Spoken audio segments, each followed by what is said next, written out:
बाकी है ना पीछे इधर वाली साइड पे सारे के सारे सब फुटबॉल है देखो नीशू का उठा ले बड़े तो चाय क्यों नहीं जाइए चाय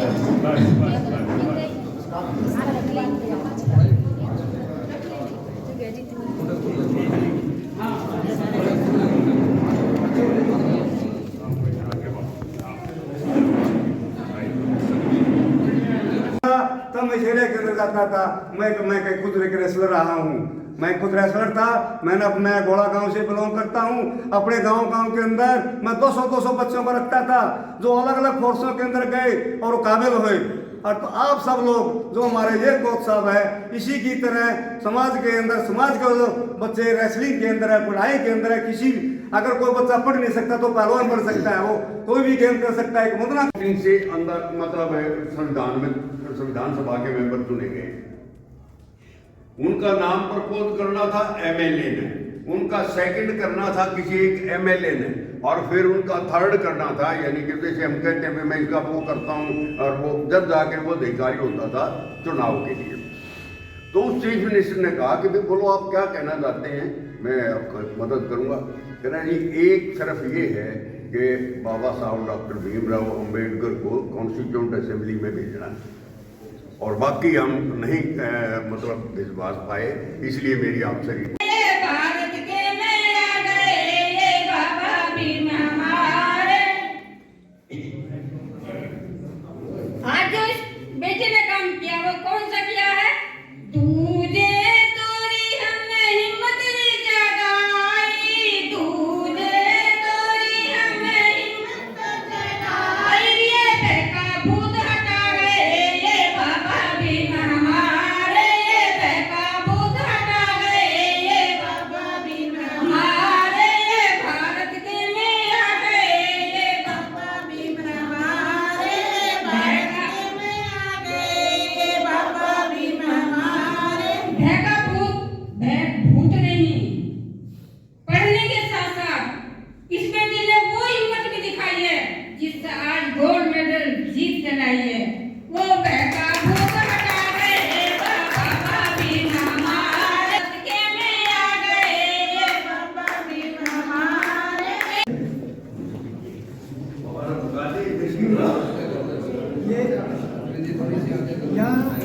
ये विषय क्या है?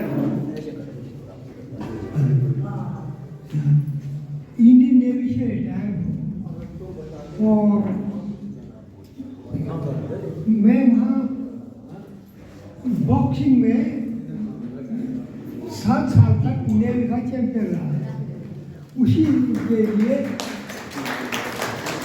बच्चों को भी मैं कोशिश कर रहा था, लेकिन ये बच्चे वो तो नहीं हो पाए, लेकिन मेरी पोती ने यहाँ मौजूद सभी सभागण एवं मेरी मातृशक्ति सभी को जय भीम, नमो बुद्धाय। मेरा नमस्कार सभी स्वीकार कीजिए, और आप लोगों का यहाँ आने के लिए मैं तहे दिल से धन्यवाद करती हूँ।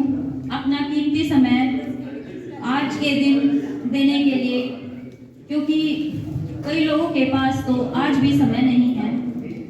आज 26 नवंबर जिसे संविधान दिवस के रूप में मनाया जाता है, आज संविधान को स्वीकृत किया गया था पार्लियामेंट के अंदर, जिसे बनने में 2 साल 11 महीने और 17 दिन का समय लगा। उसे बहुत ही जांच पड़ताल के तहत आज के दिन स्वीकृति मिली थी, और ये हमारे लिए इवन पूरे देश के लिए सबसे बड़ी बात है। तो एक बार आप तालियों के साथ इसे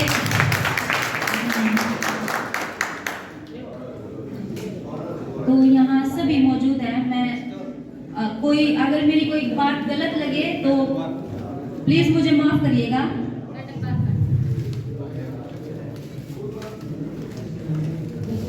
हम सभी ये सोचते हैं, मैं पूरे देश की बात कर रही हूँ, कि जो डॉक्टर भीमराव अम्बेडकर जी थे वो सिर्फ एक दलित नेता थे, लेकिन ऐसा नहीं है। वो देश के नेता थे, वो महिलाओं के नेता थे।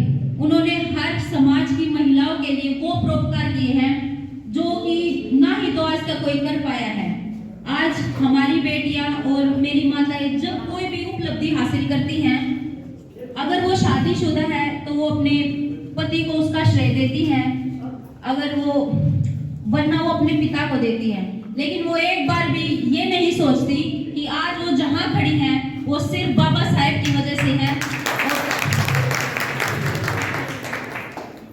वरना उन्हें पढ़ने लिखने तो क्या उसके खुद के हकों के बारे में उससे पूछा भी नहीं जाता था।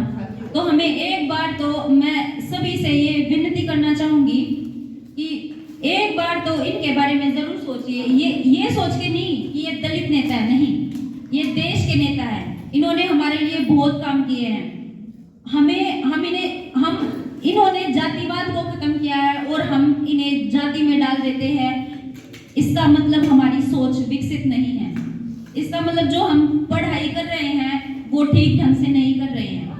आज के समय में भारत पूरी दुनिया में 7वें नंबर पर आता है और 7वें नंबर पर आना कोई छोटी बात नहीं होती। फिर भी उस देश में जातिवाद है तो इसका मतलब उसका विकास बहुत ही खराब है। वो सिर्फ इस विकास का ढोंग रच रहा है, क्योंकि अगर जो देश के अंदर लोग हैं वो विकास के लिए संभव होते हैं, अगर वो अंदर ही घुट रहे हैं, उन्हें ही जातिवाद के ऊपर कहीं कुछ भी कहा जा रहा है, तो ये बिल्कुल भी बहुत ही गलत बात है। बाबा साहेब ने जो अपना पूरा जीवन देश के लिए कुर्बान कर दिया और आज देश उनकी मूर्तियों पर उन्हें खंडित कर रहा है, पत्थर मार रहा है। उनके दिल में एक बार भी ये बात नहीं आती कि इन्होंने वो काम किया है जो मेरी बेटी आज जहाँ खड़ी है इन्हीं की वजह से खड़ी है, या फिर आज जो मेरी माता है वो सुख से रह रही है या वो अपनी आवाज उठा पा रही है, तो सिर्फ इनकी वजह से है। हम सिर्फ उन्हें जातिवाद के ऊपर इतने अपशब्द कह देते हैं कि मैं कह भी नहीं सकती, और मुझे स्वयं ये बहुत गलत लगता है। लोग उन्हें सोचते हैं कि इन्होंने सिर्फ दलितों का उपकार किया है, इन्होंने ये किया है वो, कि हमारे लिए कुछ नहीं किया। इन्होंने सबके लिए बहुत कुछ किया है। और उसके बाद जब वो रिटायर हुआ, जब उसका टाइम हुआ कि हाँ भाई हमें समाज को टाइम देना चाहिए, वो फिर ताश खेलने में, अपना टाइम वेस्ट करने में अच्छा समझता है कि बस अब तो इन्हें बहुत कर लिया, एक तो हम लोग करेंगे, बस अपना ताश खेलो, टाइम पास करो, छुट्टी। आज ये जो हमारे सामने में बैठे हुए ना, ये सब लोग जानकार लोग हैं, सब समझदार लोग हैं कि ऐसी जगह पे आने से हमारे दिमाग की नसें खुलती हैं, हमें समझदारी आती है, और उस समझदारी का फायदा हम समाज को दे सकते हैं, क्योंकि अब समाज समझाने वाली यही तो चिकर है।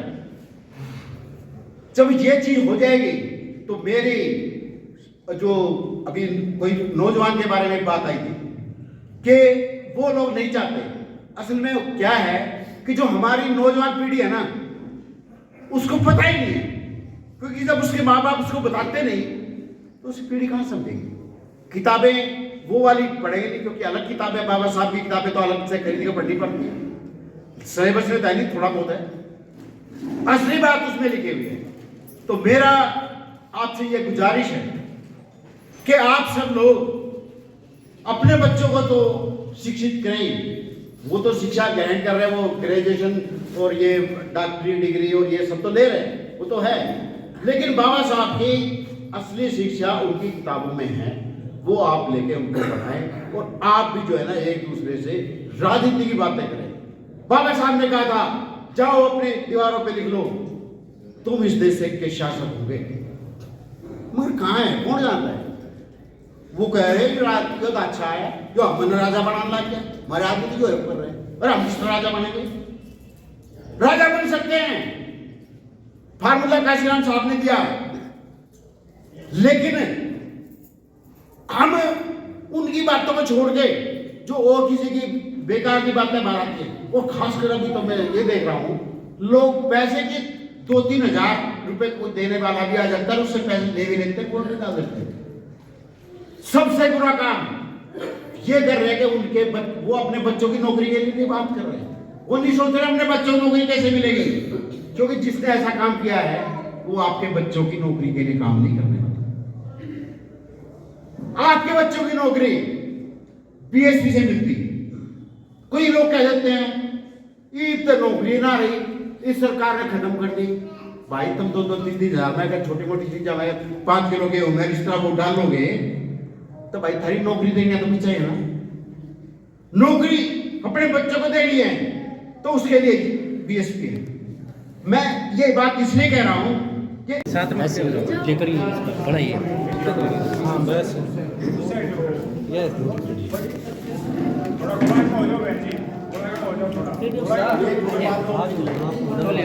फोटो भी ले रहा हूँ।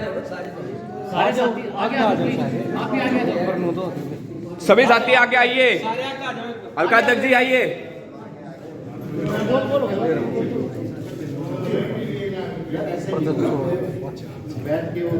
कुर्सी बढ़िया बहुत दे रहा है।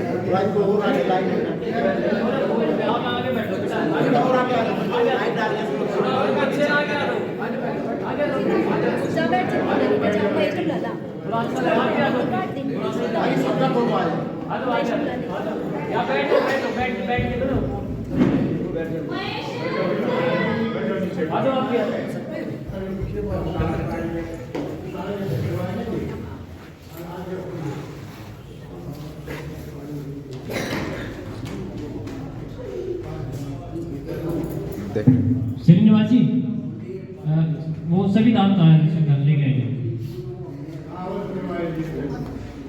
सभी दांत कहाँ हैं? ये फ्रंट पे है, फ्रंट पे है। ठीक है।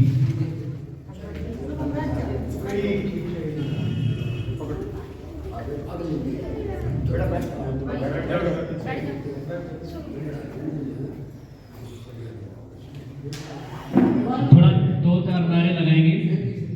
बाबा साहब अमर रहे, बाबा साहब अमर रहे, बाबा साहब अमर रहे। जय जय जय जय जय भीम, जय जय जय जय जय भीम, जय जय जय जय जय भीम। मान्यवर साहब अमर रहे, बाबा साहब अमर रहे, बाबा साहब अमर रहे। रश्मि सिंघल जी आगे बढ़ो, बिटिया रश्मि सिंघल संघर्ष करो, बिटिया रश्मि सिंघल संघर्ष करो। धन्यवाद सर।